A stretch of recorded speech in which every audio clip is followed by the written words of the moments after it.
My name is David Nkrumah.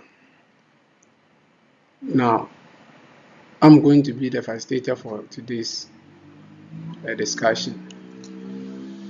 Now, we are going to look at a short video about today's lesson.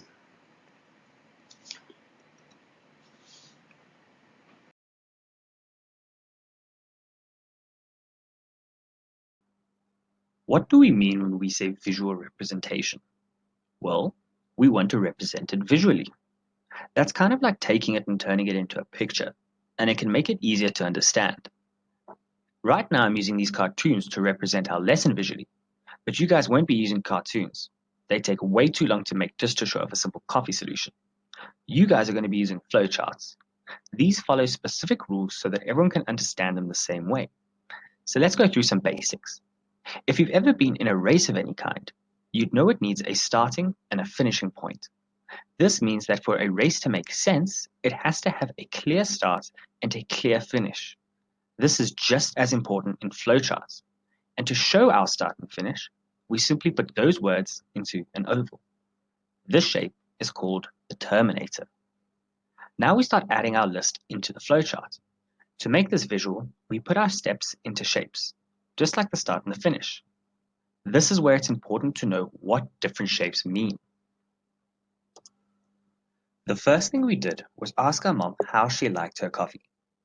Whenever you're solving a problem and have to ask a question, you're going to get an answer. We call this answer input. This is because your mom is inputting information into your solution so that you can use it to solve the problem. We use a parallelogram in order to represent this. Once we've got all our information, we needed to fetch the stuff necessary to make the coffee. Because this stuff is being input into your solution too, we will also represent it with a parallelogram. The actual steps in making the coffee are the processes of our solution.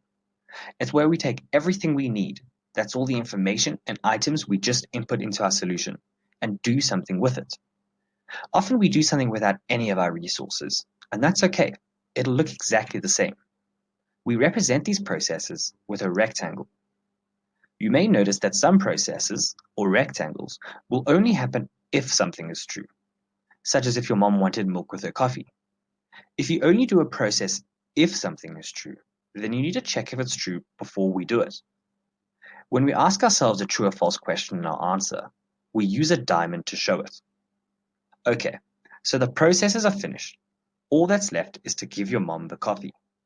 Whenever we work through a solution with a flowchart like this, just as we need input, we need output. In this scenario, we're obviously going to be outputting coffee.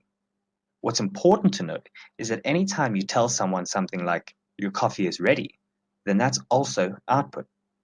This is usually the final steps of any solution. Our last rule is to simply say that we finished our solution.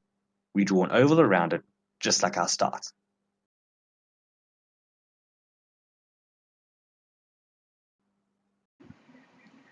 Today's lesson is going to be about the flowcharts. So with this, let's see. By the time we are through with this concept, each will be two. And one objective is to explain the concept of flowcharts, explain the factors to consider in constructing flowcharts. The next one is identifying the flowchart symbols. The other one is construct a flowchart. Then the last one of the objective is identify the type of a flowchart.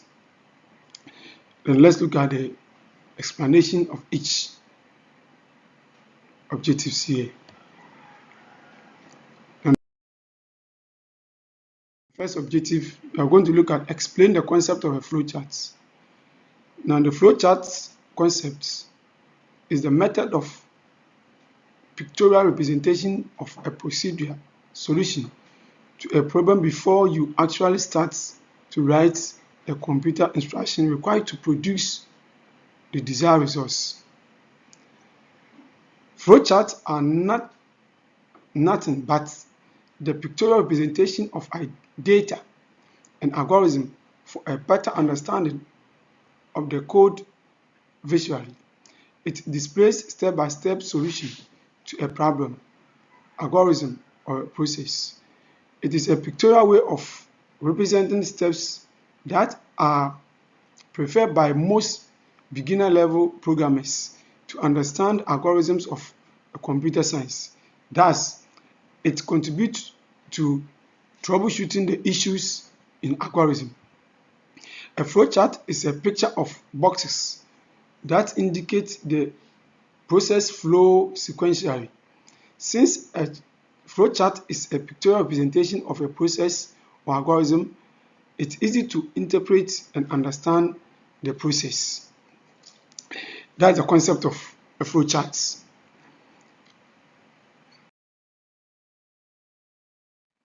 Then, what then is a flowchart?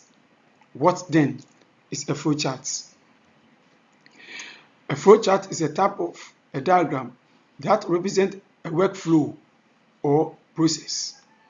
Or a flowchart can also be defined as a diagrammatic representation of an algorithm or step-by-step approach to solve a task.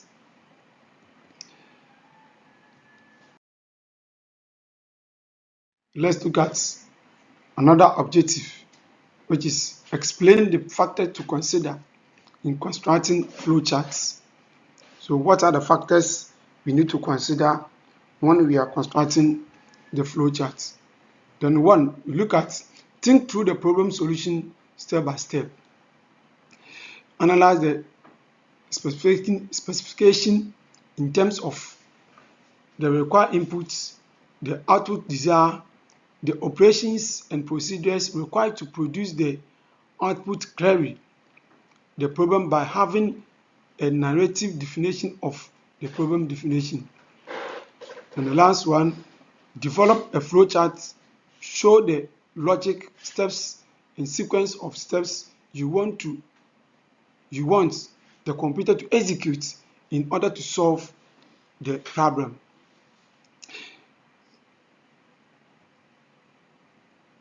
So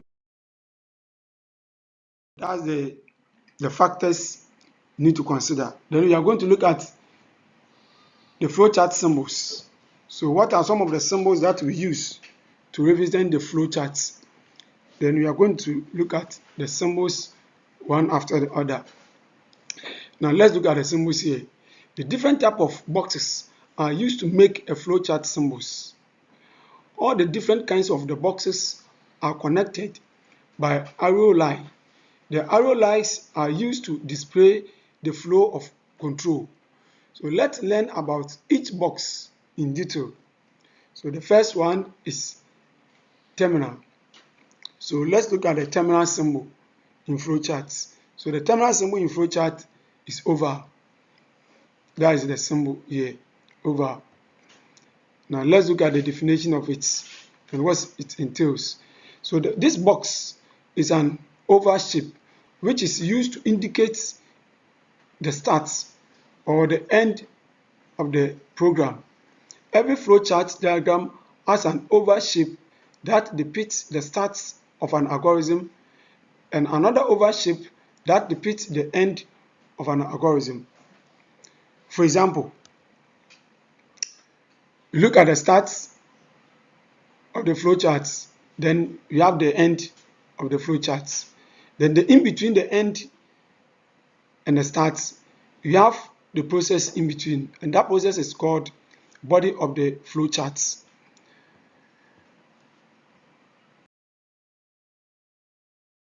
Let's look at another symbol, which is the parallelogram. So the parallelogram, which is the inputs or outputs or the data. This is a parallelogram box shapes that inside which are the input or output are written. This is a parallelogram shapes box inside which the inputs or outputs are written. This basically depicts the information that is entering the system or algorithm and the information that is leaving the system or algorithm. For example, if the user wants to input A from the user and display it, the flowchart for this would be input or output symbols. So the input and output symbols is used to represent any information or an input or output device. Making information available for processing is an input function. Recording processed information in an output is an output function. Then let's look at the diagrams.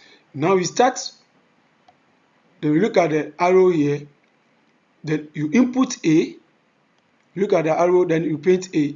Meaning, when you input A, then you paint out A. When you input B, you paint out B. If you input C, then you paint out C. Then you end the flow. So that's a short diagram here. So you have the start, you have the input A, then you paint A, then you end. That's it. So let's look at another symbol in flowcharts. Then we have another symbol called rectangular shape, and this rectangular shape means process. Then this is a rectangular shape inside which a programmer writes the main course of action of the algorithm or the main logic of the program. This is the main body of the flowcharts as the main processed codes in written inside this box. For example, if the programmer wants to add 1 to the inputs given by the user, he or she would make the following flowcharts. Now let's look at it. You have the start, input A equals to A plus 1, you print A, and you end. This means that when you start the flow of the flowchart, then you start. Here you input A. If you input A, then you come down, then you look at the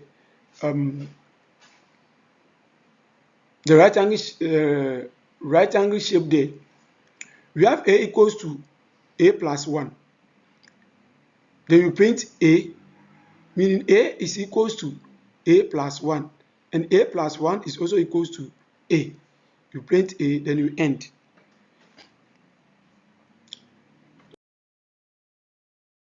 Let's look at another symbol, which is the decision. And decision symbol is the rhombus. The rhombus shape box. Now, this rhombus shape box control the statement like if, condition like A greater than 0, and so on, are written inside this box. There are 2 paths from this one, which is yes, and other one, which is no. Every decision has either yes or no as an option. Similarly, this box has this as option. For example, if the user wants to add 1 to an even number and subtract 1 if the number is odd, the flowchart would be.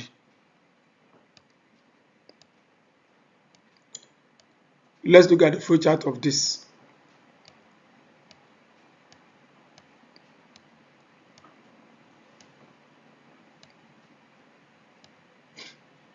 Now we start and look at input A.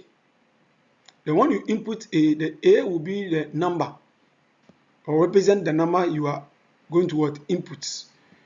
And then when you come to the no, in no, you said A is equals to A minus 1.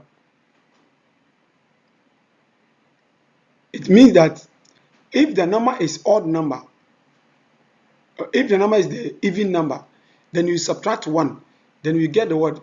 The even number, then it's no. And if you come to the yes, when the number is even number, then you have to add 1 to it to become what? An even number. And if the number is also even number, then you subtract 1 from it, then you get the odd number. And if you want the odd number, then you add 1 to the odd number, then you get the even number.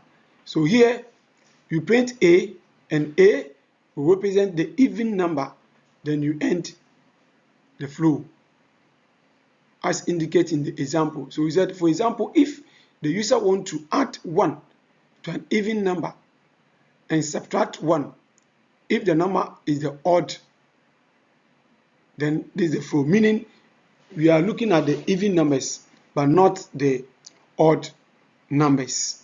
So let's look at the different symbol here. Then we have another symbol which is the flow, that's the arrow. So we use the arrow to show the flow of the instructions, or the flow of the statements given. So here you look at the flow, which is the arrow. This arrow line represents the flow of the algorithm or the process. It represents the decision of the process flow. In all the previous examples, we included arrow in every step to display the flow of the program. So arrow increase the readability of the program. Now, let's look at the flow line symbol. Flow line symbol is used to represent the flow direction by line drawn between symbols. Normally, direction of the flow is left to right and top to down. If the direction of flow is other than the normal, the arrowheads are required at the point of entry. So if you look at the arrows here, so the arrows are used to represent the direction of the flow. So if the direction want to go right or left, then we use the arrow to show the direction.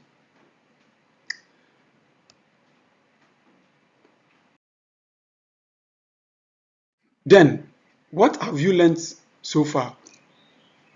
If I'm predict, sure you have enjoyed the lesson so far. You have enjoyed the lesson so far. So let's look at the other information we are going to look at. Now we have another objective here, which is construct a flowchart. Construct a flowchart. So this is the practical work we are going to do here. Draw a flowchart to find the greatest number among the two numbers. The greatest number among the two numbers. So we are going to look at the two numbers, then the one which is greater. So here we start. Then you input A and B. Then we come to the no and yes. If A is greater than B, if A is greater than B, then we say no. If B is less than A, then we say yes. So if A is greater than B, then you print B is greater than. Then you print B is greater than. Then if A is greater than B, then you print A is greater than. If B is less than A, then you print A is greater than B. And if B is greater than A, then you print B is greater than. Then you end the flow. So let's look at another flowchart here. Draw a flowchart to print the input number 5 times. Draw a flowchart to print input number 5 times. So we are going to look at how to print a number 5 times. So you start and you input A, and here you say that C is equals to 1. C is equals to 1. Then if C is equal to or less than 5, then we say no. If 5 is greater than C or equals to C, then we say yes, and we print A. If 5 is greater than or equals to C, then we print A. If C is less than or equals to 5, then we print no. So we say no. So that is it. Then when 5 is equals to or greater than C, that's the yes. Then we print A. So that's the draw a flowchart to print an input number 5 times. Then we look at the C is equals to 5 plus 1.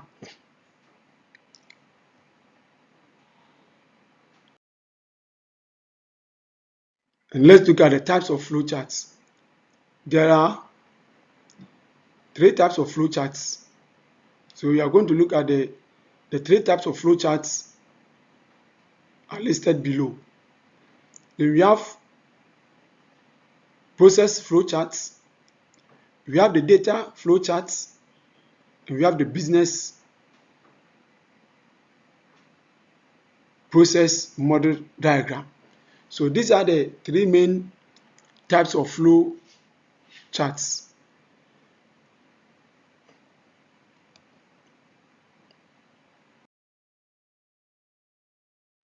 Then let's look at the summary of the flow charts.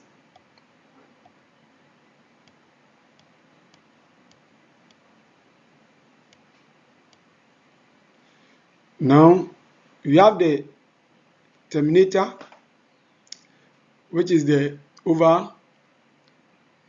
We have the rectangular, which is the process. We have the decision, which is the rhombus. We have the input and outputs, which is the parallelogram. Then we have the flow line, which is the arrow. That's the name of the symbols or the names of the symbols in flow charts. And this is the link. This link is to afford you enough opportunity to practice on flowchart symbols. So there's the link below here will guide you, will help you to practice more flowchart symbols.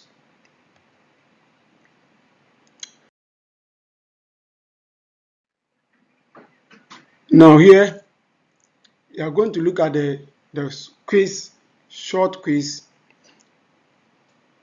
about the flowcharts. So this one, you welcome to the quiz. This is to assess your understanding of what has been taught so far, help you get to answer all questions as this will be used as your continuing assessment.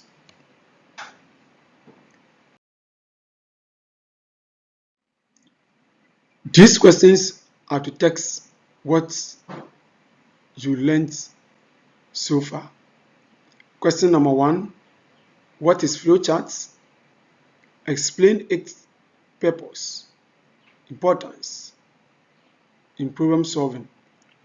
2, differentiate between a flowchart and an algorithm. List and explain the standard symbols used in flowcharts. What are the basic rules for drawing a flowchart?